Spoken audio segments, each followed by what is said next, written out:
안녕하세요. 오늘도 하나님의 말씀을 즐거워하며 또 주야로 묵상하는 우리 성도들에게 하나님의 복이 함께 하실 줄로 믿습니다. 오늘 우리가 함께 나눌 말씀은 시편 2편입니다. 제가 봉독하겠습니다. 어찌하여 이방 나라들이 분노하며 민족들이 헛된 일을 꾸미는가? 세상의 군왕들이 나서며 관원들이 서로 꾀하여 여호와와 그의 기름 부음 받은 자를 대적하며 우리가 그들의 맨 것을 끊고 그의 결박을 벗어버리자 하는도다.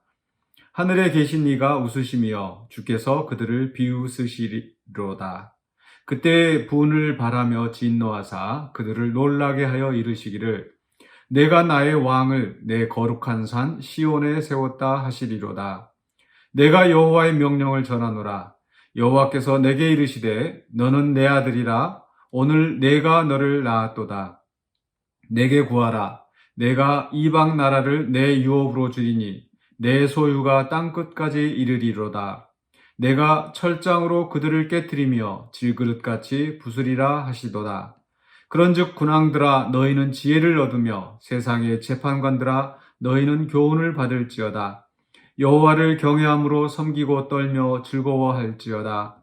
그의 아들에게 입맞추라. 그렇지 아니하면 진노하심으로 너희가 길에서 망하리니 그의 진노가 급하심이라. 여호와께 피하는 모든 사람은 다 복이 있도다. 아멘. 네, 고난받는 여호와의 아들이라는 말씀의 제목으로 오늘 본문을 함께 살펴보려고 합니다. 네, 시편 1편과 2편은 그 뒤로 나오는 시편들과 달리 이 표제어가 없습니다. 네, 표제어라 함은 3편에서 보시는 것처럼 다윗이 그의 아들 압살롬을 피할 때 지은 시 또는 뭐 다윗의 시 뭐 이렇게 해서 작은 글씨로 우리 성경에 보면은 그 시편이 어떤 시인가를 설명한 글들이 있습니다. 그게 표제입니다. 1편과 2편은 표제가 없이 이 시편 150편 제일 서두에 놓여 있으면서 아마 이 시편 전체의 방향을 잡아주는 그런 그 서론이라고 할 수 있겠습니다. 또 이 1편과 2편은 짝을 이루고 있습니다. 그래서 1편에서는 복 있는 사람은 이렇게 시작을 하고 또 2편 마지막은 여호와께 피하는 사람은 다 복이 있도다. 그래서 복으로 시작해서 복으로 마무리가 되어지죠. 또한 이 시편 둘 다 지혜시로 이제 구분이 되어집니다. 분류가 되어집니다. 그래서 어떻게 사는 것이 복된 길인가, 지혜로운 길인가. 그래서 1편에서는 여호와의 율법을 즐거워하고 또 주야로 묵상하는 거 이렇게 사는 사람이 복이 있다 그랬죠. 그리고 이제 2편에서는 여호와께 피하는 자가 복이 있다.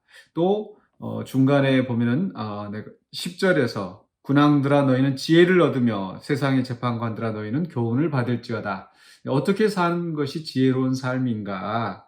바로 11절에서 여호와를 경외함으로 섬기고 떨며 즐거워할지어다. 또 그의 아들에게 입맞추라. 이렇게 지혜의 길을 가르쳐주고 또 그 지혜의 길로 살아갈 때 이 복된 삶이 있다라는 것을 이야기합니다. 그런 면에서 이 시편 1편과 2편은 지혜시로 분류되어진다. 오늘 말씀 속에서 그러나 이제 2편과 1편은 약간 다른 점이 있습니다. 주제에 있어서 다르죠. 1편에서는 여호와의 율법이 바로 그 핵심 주제가 됩니다. 하나님의 말씀대로 교훈대로 살아가는 거 이게 복된 삶이고 이것이 마땅한 우리의 의무라는 거죠. 그런데 2편에서는 그 바로 여호와의 아들이 핵심 주제가 되고 있습니다. 그래서 여호와의 아들에 대해서 이야기를 하는데 특별히 2절에 보시면은 여호와와 그의 기름 부음 받은 자 아들을 그의 기름 부음 받은 자로 이야기하고 있습니다. 기름 부음 받은 자라는 것은 메시아 또 그리스도 이렇게 표현이 되죠. 구약 성경에서 메시아 그리스도라고 하면은 바로 하나님이 택하신 왕 다윗과 그의 후손을 가리킵니다. 그래서 하나님께서 다윗에게 약속하시기를 내 후손이 너를 이어서 왕이 될 것이다. 그리고 그 후손은 그 왕은 하나님에게 아들같이 여겨질 것이다. 이렇게 약속하셨습니다. 그리고 그 다윗의 후손이 영원히 그 나라를 다스릴 것을 말씀하셨죠. 그래서 하나님께서 그 왕을 세우셨기 때문에 그 왕에게 순종하고 또 그 왕의 통치를 따라서 이제 하나님의 통치가 이루어지는 거죠. 그래서 하나님께서 6절에 내가 나의 왕을 내 거룩한 산 시온에 세웠다. 그렇기 때문에 그 왕에게 순종하라는 거죠. 구약 성경의 맥락에서는 바로 이 왕이라 하면은 바로 다윗과 그 후손을 가리킵니다. 자, 그런데 오늘 말씀 속에서 보면은 하나님이 세우신 왕, 또 하나님에게 아들같이 여겨지는 이 왕이라 할지라도 그에게 많은 고난이 따른다는 거죠. 왜 고난이 있습니까? 바로 2절에서 1절에서 이방 나라들이 분노하고 민족들이 헛된 일을 꾸미고 또 세상의 군왕들이 나서고 관원들이 서로 꾀하여, 그렇죠? 하나님이 세우신 권세자가 있음에도 불구하고 또 이미 세상에서 그 권세를 가진 자들이 자기들의 권세를 빼앗길까 또 염려하면서 그 하나님이 세우신 왕을 대적하고 거역한다라는 거죠. 구약 성경 맥락 또 이제 다윗의 시대에는 바로 이제 주변의 여러 나라들이 그 다윗을 대적하고 이스라엘을 대적하였었죠. 또 그 이후로도 다윗의 후손들이 이 나라를 다스릴 때도 많은 그런 전쟁이 있었고 어려움이 있었습니다. 그런 부분들이 바로 그 이방 나라들이 또 민족들이 분노하고 하나님이 택하신 왕 메시아와 또 그의 나라를 대적한다라는 거죠. 그런데 거기에 대해서 하나님이 뭐라고 말씀하십니까? 4절에서 하늘에 계신 이가 웃으시며 주께서 그들을 비웃으신다. 세상의 권력자들은 자기들의 힘으로 여호와와 그의 택하신 왕을 대적할 수 있을 거라고 생각을 하는데, 그러나 하나님은 온 세상을 통치하시고 주관하시는 그 하나님, 또 그 왕을 세우신 그 하나님이 그것을 보시고 비웃으신다. 그리고 선언하시기를 또 5절에서 분을 발하고 진노하시면서 내가 나의 왕을 세웠는데 너희들이 어떻게 거역하느냐 이렇게 선언하시는 거죠. 그러면서 이제 7절, 8절에서 너는 내 아들이라 내가 너를 낳았다. 그에게 바로 이 권위를 너는 내 아들이다. 내가 나의 대권을 너에게 위임하겠다라고 하면서 내게 구하라. 그렇죠? 이 하나님 택하신 왕이 하나님과 온전한 관계가 있을 때 하나님께 구하고 또 하나님의 도움을 청하고 하나님을 의지하며 나아갈 때 하나님께서 약속하시기를 또 이방 나라를 내 유업으로 얻게 하겠다. 또 내 소유가 땅 끝까지 이르게 하겠다. 네가 철장으로 그 원수들을 부수고 또 세상의 왕으로 서게 될 것이다. 이렇게 약속하시는 거죠. 하나님의 아들, 하나님의 택하신 왕이라도 고난이 있습니다. 그 고난 가운데서 하나님께 구하고 하나님을 의지하며 나아가야 된다는 것. 이것이 오늘 말씀에서 주시는 교훈인 거죠. 그러나 이 구약 시대 때에 그 다윗과 그 후손들은, 이 다윗의 후손들은 하나님께 구하지 않았습니다. 우상을 섬기고 죄악 가운데에서 또 하나님의 뜻을 따르지 않고 그래서 결국 그 나라가 망하게 된 거죠. 그러면 하나님께서 주신 그 약속, 다윗의 후손이 영원토록 그 나라를 다스린다고 하신 말씀이 취소되었는가? 그렇지 않습니다. 하나님은 바로 예수 그리스도, 하나님의 독생자, 하나님의 외아들을 바로 다윗의 후손으로 보내셔서 그 다윗의 후손으로서 이 나라를 회복하게 하는 또 온 세상을 하나님의 나라로 회복하게 하시는 그 역사를 이루시는 겁니다. 그런데 우리가 또 우리 복음서에서 보는 것처럼 그 예수님을 대적하는 수많은 권세들이 있었죠. 대제사장과 서기관들과 또 그 이전에 예수님이 탄생하실 때 헤롯과 또 그 로마의 그 권세에 의해서 십자가 못 박혀 죽으신 것. 이렇게 모든 이 세상의 권세, 예수 그리스도의 권세를 대적하고 하나님을 대적하는 그 권세들에 의해서 예수님은 고난을 받으셨습니다. 하나님의 아들이시지만, 하나님의 독생자이시지만 고난을 받으셨습니다.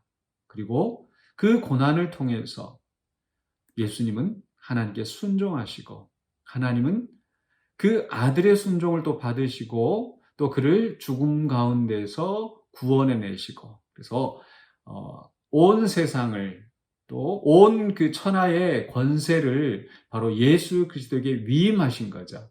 그렇게 하셔서 오늘 시편의 2편에 있는 이 말씀이 성취되게 하셨습니다. 우리 예수님은 바로 그 고난 가운데서도 항상 하나님께 구하고 하나님과의 그 관계를 이어가셨던 거죠.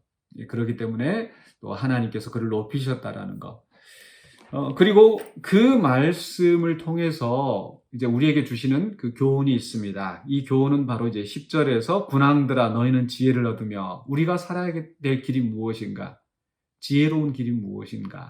바로 그것은 바로 11절에 여호와를 경외함으로 섬기고 떨며 즐거워할지어다. 여호와를 경외하는 것. 그리고 또 주시는 말씀이 있죠. 12절에서 그의 아들에게 입맞추라. 하나님이 세우신 왕, 만왕의 왕, 만주의 주로 세우신 그 아들에게 입맞추라. 그 아들에게 복종하라.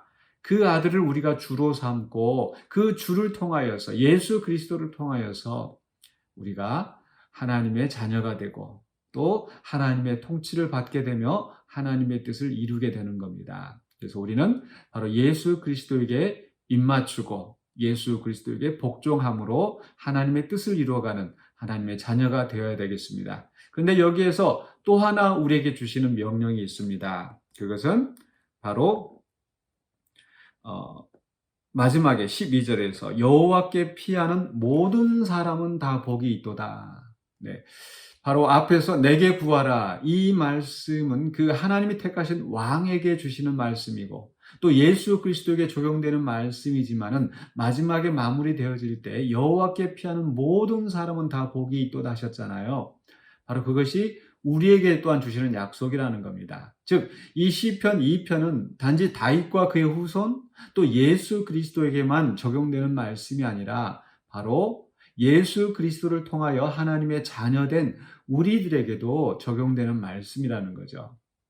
즉, 우리가 여호와의 아들이라도 하나님이 택하신 자녀라 할지라도 세상의 권세와 세상의 그 기득권자들이 세상의 악한 영들이 우리를 가만두지 않고 우리를 대적하며 또 고난 가운데로 몰아넣습니다. 그럴 때 우리가 할 수 있는 것은 무엇인가? 바로 우리 주님이 하셨던 것처럼 또 시편 2편이 우리에게 명령하셨던 것처럼 하나님께 구하는 겁니다. 하나님께 구할 때에 하나님께서 그 대적들을 이기게 하시고 또 우리에게 닥친 모든 환난을 또 극복하면서 또 하나님 앞에 또 하나님이 높이셔서 우리가 영광과 존귀의 자리에 서게 될 줄로 믿습니다. 그게 여호와께 피하는 것이고 그렇게 여호와께 피할 때 모든 사람에게 복을 주신다고 약속하셨습니다. 그러므로 오늘 말씀을 생각하시면서 두 가지 적용점을 기억하시기 바랍니다. 하나는 그의 아들에게 입맞추라.